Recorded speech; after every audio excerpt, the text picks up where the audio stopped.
Assalamualaikum warahmatullahi wabarakatuh. Alhamdulillahirrabbilalamin. Assalatu wassalamu ala asrofil anbiya'i wal mursalin wa ala alihi wa sahbihi ajma'in, amma ba'du. Anak-anak, berjumpa kembali dengan Bu Umi ya di mata pelajaran Ushul Fikih Lintas Minat 10 MIPA Madrasah Aliyah Negeri 11 Jakarta. Kita masih membahas tentang sejarah fikih dan usul fikih ya.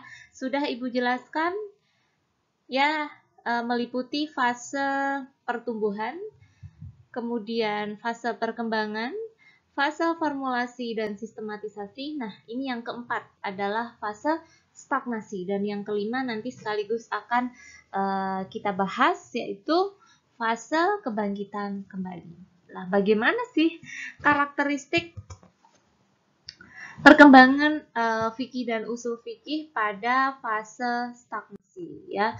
Jadi sebelumnya pada masa tabi'in, setelah mengalami formulasi dan sistematisasi, karena usul fikih itu banyak memunculkan teori-teori baru sampai ke pembukuan ilmu usul fikih. Nah, justru setelah periode tersebut perkembangan fikih dan usul fikih mengalami kemunduran. Mengapa hal demikian terjadi? Mari kita lihat ya.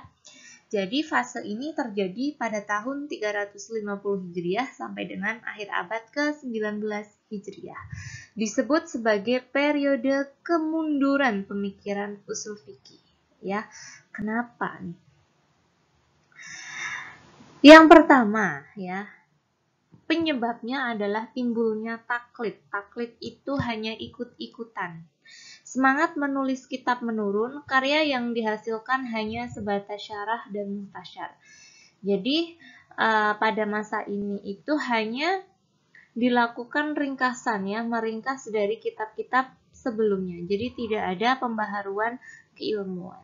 Namanya zaman permasalahan itu dinamis ya. Tentu keilmuan itu juga mengikuti arus perkembangan zaman, otomatis perlu adanya pembaharuan keilmuan. Kemudian yang kedua juga disebabkan karena kemunduran di bidang politik ya. Jadi kemunduran di bidang politik itu banyak terjadi perebutan kekuasaan. Nah, taklid ini ya, kaitannya dengan taklid adalah mengikuti pendapat para madhab dan menganggapnya secara mutlak. Artinya pemahaman keilmuannya itu tidak secara dinamis dan kontekstual, tapi masih bersifat tekstual. Misalnya mengikuti madhab A, dia terlalu kaku ya, tidak bisa fleksibel. Jadi apa yang dikatakan oleh madhab A, apa yang ketentuan yang ada di dalam madhab A, itu selamanya dia ikuti tanpa melihat kondisi maupun keadaan yang dinamis di sekelilingnya. Gitu ya. Terus ini juga sebenarnya banyaknya kitab fikih ini bisa kita nilai sebagai sesuatu yang positif dan juga sebagai sesuatu yang negatif. Positifnya itu banyaknya kitab fikih kan berarti semakin banyak ketersediaan referensi ya, sumber referensi. Tapi dari sisi negatifnya pada fase stagnasi ini jadi tidak ada kebaharuan ilmu ya, jadi hanya sebatas syarah-syarah atau ringkasan dari kitab-kitab sebelumnya.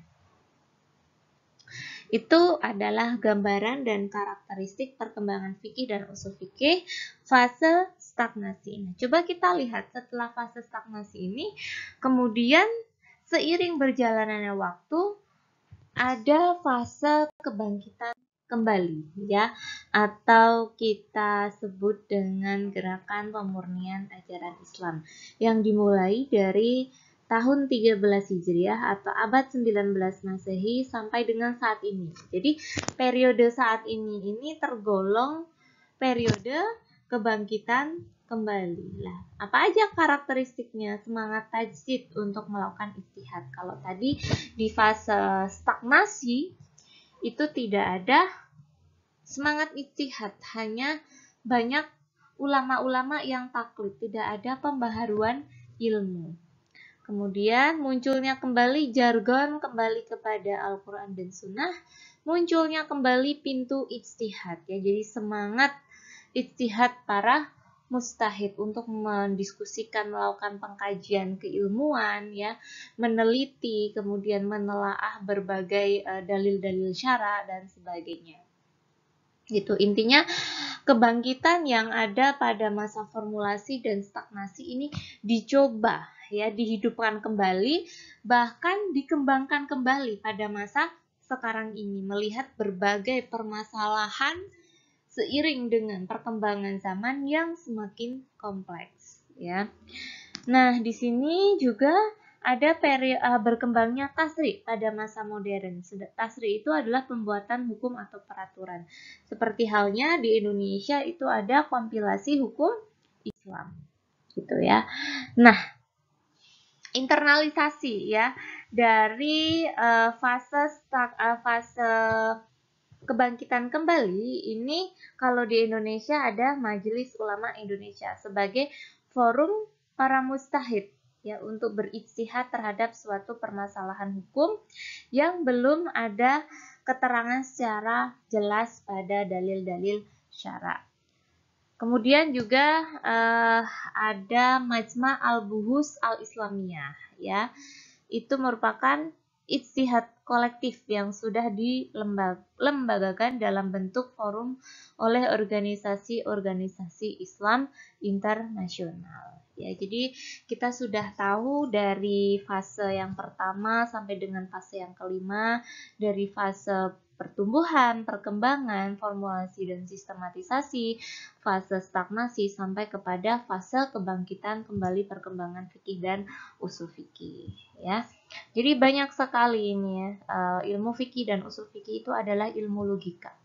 Ya, kita harus bisa menyikapinya secara fleksibel gitu ya.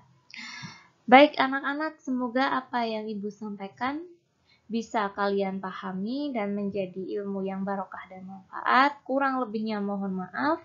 Terima kasih atas antusiasme kalian. Semoga semuanya dalam keadaan sehat walafiat. Ibu akhiri wabillahi taufik wal hidayah. Wassalamualaikum warahmatullahi wabarakatuh.